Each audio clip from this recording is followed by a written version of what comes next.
आपसे मेरा वही जो कुछ देर पहले हम डिस्कस कर रहे थे, इतना बड़ा सानिया हो गया, इतना बड़ा अलमिया हो गया, और उस अलमिया का, उस सानिया का फ़ैसला आज हम 8 साल के बाद देख रहे हैं, जिसमें जिन लोगों पर इल्ज़ाम था, जिनके ख़िलाफ़ ये केस था, उनमें से 2 लोगों को सज़ाए मौत होती है 264 मरतबा। और उसमें रऊफ़ सिद्दीकी साहब जो हैं, जिनका ताल्लुक़ पाकिस्तान,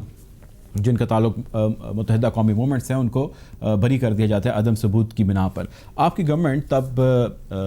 थी फंक्शनल, आप लोगों ने इस सारे केस को कैसे प्लीड किया as part of government, doctor Shazia? सबसे पहली बात तो ये है कि आप ये के बाद ये डिसीजन आया भी है तो मुझे लगता है ये इनकम्प्लीट है।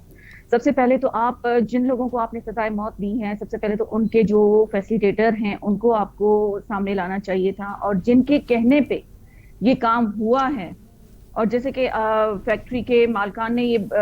कबूल किया है कि उनसे भत्ता लेने के लिए बोला गया था, तो वो उनको भी इस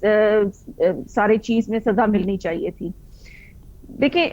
ये मुझे लगता है कि आधा फैसला है, इसको पूरा तभी हो सकता है जब सब लोगों को, क्योंकि किसी एक इंसान की नहीं, पूरे आप ये देखें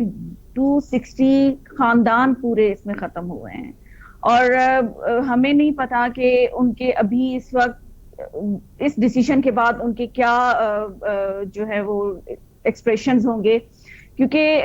यहाँ पे बात आती है कि अधूरा फैसला, और ये लोग अगर पकड़े भी गए हैं तो किस तरह से, कितनी मुश्किल से, और 8 साल गुजरने के बावजूद अगर आधा फैसला आता है तो मुझे लगता है कि इसको और आगे जाना चाहिए, और इस पे और ज्यादा कोई अपील होनी चाहिए, ताकि इस चीज को कंप्लीट होना चाहिए, और जो जो इनके फैसिलिटेटर है उनको भी इबरतनाक सजा मिलनी चाहिए, ताकि दोबारा कोई इस तरह के गुनाह ना कर सके। आपने अभी कुछ देर कबल जिक्र किया कि हमें इसको मज़ीद प्लीड करना चाहिए, प्रोसीड करना चाहिए, इस केस को आगे लेके बढ़ना चाहिए। बड़ा दर्दनाक ये सानिया है, ये वाक़या है।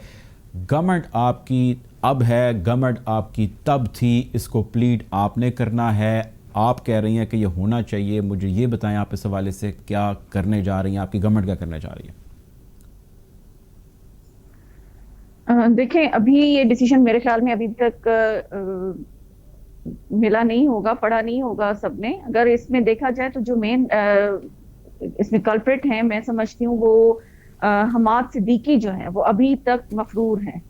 तो उनको सबसे पहले तो उनको लाना चाहिए, क्योंकि जो जहां से प्लान ये शुरू हुआ और जो फैसिलिटेटर थे, मैंने पहले भी यही बात की थी कि उनको सामने लाना चाहिए, उनको भी सजा मिलनी चाहिए इस चीज के लिए। मैं समझती हूँ कि सिंध गवर्नमेंट को इसके लिए अपील में जाना चाहिए, और इस डिसीजन का एक दफा रिव्यू जरूर होना चाहिए, क्योंकि मुझे ये लगता है, क्योंकि अभी तक ये डिसीजन सामने नहीं आया है, तो मुझे लगता है कि ये पढ़ने के बाद ही आइडिया हो सकता है कि इसके कहाँ कहाँ पे हैं वो रिव्यू होने वाली हैं, और इस डिसीजन में जो मेन लोग हैं, हमाद सिद्दीकी हैं या दूसरा मेरे ख्याल में हसन कादरी साहब हैं, उनको भी इसमें लाना चाहिए, और उनके लिए भी सजा होनी चाहिए।